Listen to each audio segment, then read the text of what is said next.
Bonjour, madame et monsieur, je m'appelle Gabriella, je suis votre guide. Comment ça va? Avez-vous bien dormi? J'espère. Est-ce que vous avez bien pris le petit déjeuner? Est-ce que vous avez pris? Bon, aujourd'hui, on va visiter le temple de Borobudur. Avant de partir, je m'explique un peu sur le site. Borobudur dérive son nom de Vihara Buddha Ur ou Bumi Sambara Budara, qui signifie le monastère sur la montagne. C'est un patrimoine culturel et un lieu sacré où apprend le bouddhisme mahayanique. Ce temple est édifié par la dynastie de Sailantara. Le Borobudur est le plus grand temple bouddhique du monde. L'ensemble du temple représente un stupa en 3 niveaux spirituels: Sekamadhatu, Rupadhatu et Arupadhatu. Borobudur, c'est un grand temple bouddhiste, se trouve dans la région de Magelang, environ à 40 km de Yogyakarta. On va aller en bus et il faut environ 2 heures pour arriver là-bas. Ah bon? On va prendre la route nationale qui va de Yogyakarta à Magelang.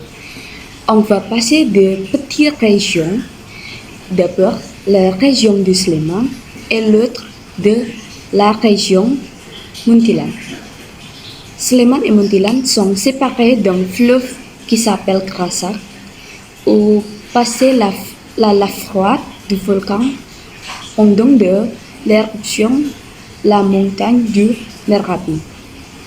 Alors, quand vous passez ces 2 régions, vous allez voir la culture de rizières et vendeurs de fruits, notamment de salade, le long de la rue. En arrivant à Muntilan, sur le bord de la rue, les artistes exposent leur collection de statues en pierre. La région de Sleman de Muntilan se caractérise de la culture de rizières et fruits tropicaux saisonniers comme de rambutan, de mangue, de salade, de durian, etc. Le partie nord de la région est montagneux avec le sommet du mont Merapi à la frontière avec la province de Java central. Au sud de la région se trouve un plan fertile. Parmi les principaux fleuves qui la traversent figurent le Progo, le Kuning, le Chode, le Opak et le Tapus. La région de Muntilan se caractérise par la présence des artistes qui sculptent des pierres comme la long de la rue. Muntilan existe depuis le transfert de pouvoir sur la résidence du Kedu du sultan de Yogyakarta au gouvernement colonial britannique en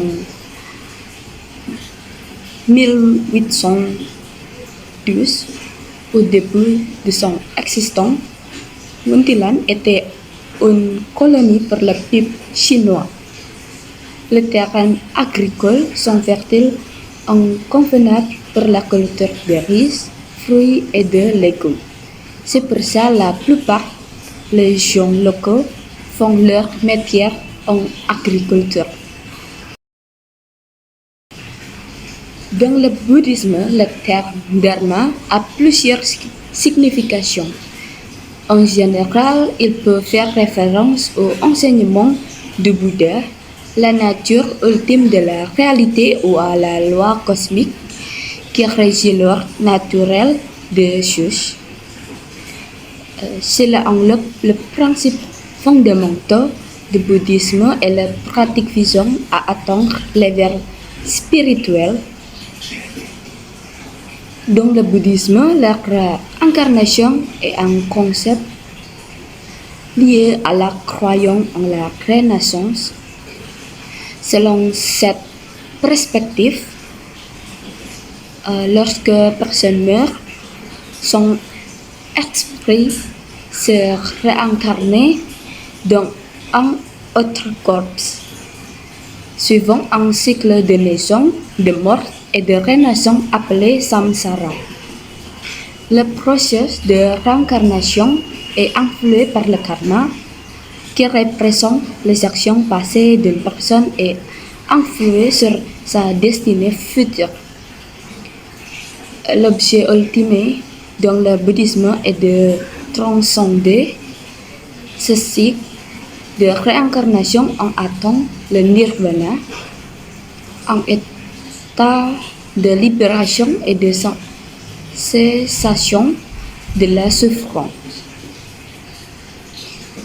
Est-ce que vous connaissez la loi du karma? Oui. C'est pas la loi du karma dans le bouddhisme est le principe selon lequel des actions d'un individu incluant son destin futur. Le mot karma signifie simplement action en sanskrit, mais dans ce contexte, il se référait aux actes moraux et ethniques. Selon la croyance bouddhiste, les actions d'une personne, qu'elles soient positives ou négatives, auront des conséquences sur sa vie actuelle et sur ses futurs, contribuant ainsi au cycle de la réincarnation ou samsara.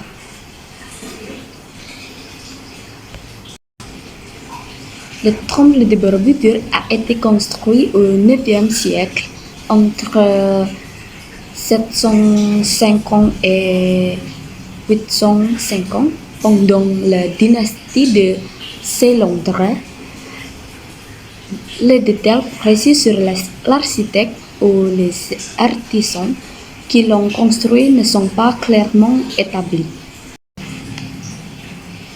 Borobudur a été abandonné au Xe siècle et tombé dans l'oubli jusqu'à sa redécouverte au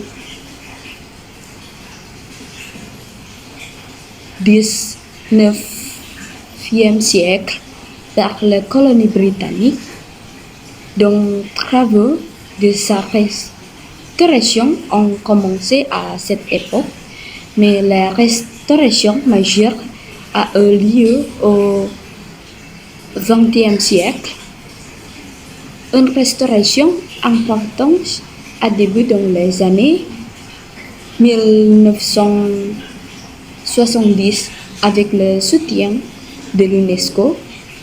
Cette entreprise a pris plusieurs années et la dernière phase majeure de restauration a été achevée en 1883, permet à Borobudur d'être inscrit au patrimoine mondial de l'UNESCO en 1824.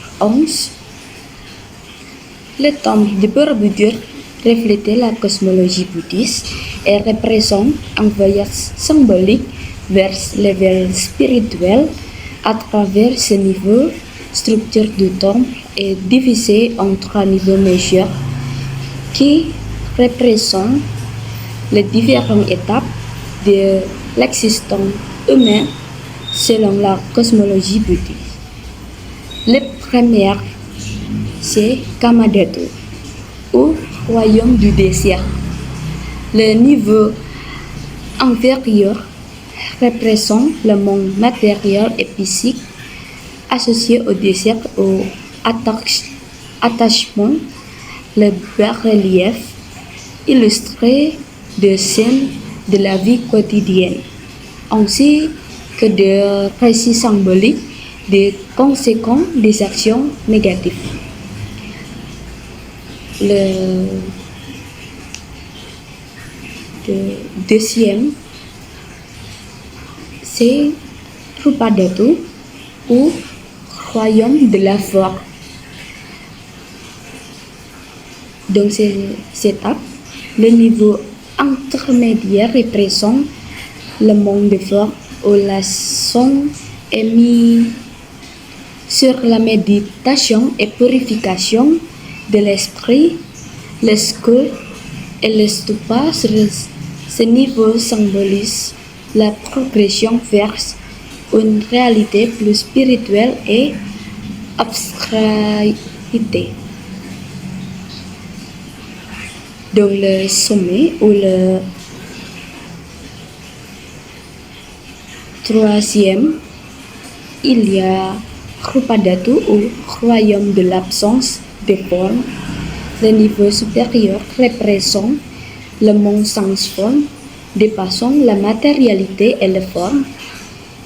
Il symbolisait l'attente de la perfection spirituelle, la libération du cycle de la renaissance et l'entrée dans le nirvana.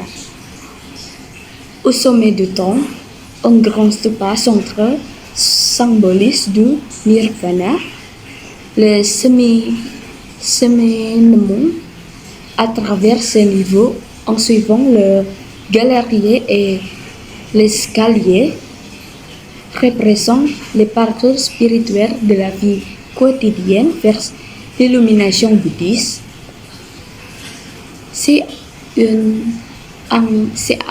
interprétation architecturale unique qui illustre l'enseignement bouddhiste et leur aux visiteurs une expérience visuelle et spirituelle profonde. Dans le contexte du bouddhisme, un mudra désigne un geste symbolique souvent réalisé avec la main et le corps, qui a une signification spirituelle ou représente certains aspects des enseignements bouddhistes. Les mudras sont utilisés comme moyen de communication non verbale et sont souvent associés à des états mentaux spécifiques. Les mudras peuvent varier en fonction de la tradition bouddhiste et sont utilisés lors de la méditation, des rituels ou de la représentation artistes de Bouddha et de divinités. Certains mudras sont spécifiques à certaines figures au moment de la vie du Bouddha, tandis que d'autres représentent des qualités telles que la compassion, la sagesse, la protection, etc. Le premier, il y a Abhaya Mudra. Ce mudra est le geste de la paresse ou de la protection. La main droite élève de niveau épaule, la paume dirigée vers l'extérieur, souvent avec le doigt vers le haut.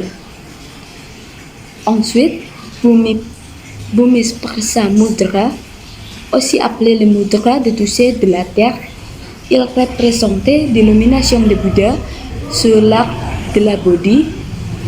La main droite touchait la terre, tandis que la main gauche repose de la geste de méditation. Ensuite, le Dharmachakra Mudra. Ce mudra symbolise la roue de la loi bouddhiste. La main forme un cercle devant la poitrine, représentait la roue en mouvement. Ensuite, le Vajra Mudra, aussi connu sous le nom de mudra de la générosité, c'est le geste l'extérieur, souvent avec le doigt vers là-bas. Le dernier mudra, il y a Vitarka Mudra. Ce mudra représentait l'enseignement et la discussion. Il est souvent associé à la transmission de la connaissance. La main droite est levée au niveau de l'épaule, le bout, le doigt se touchent.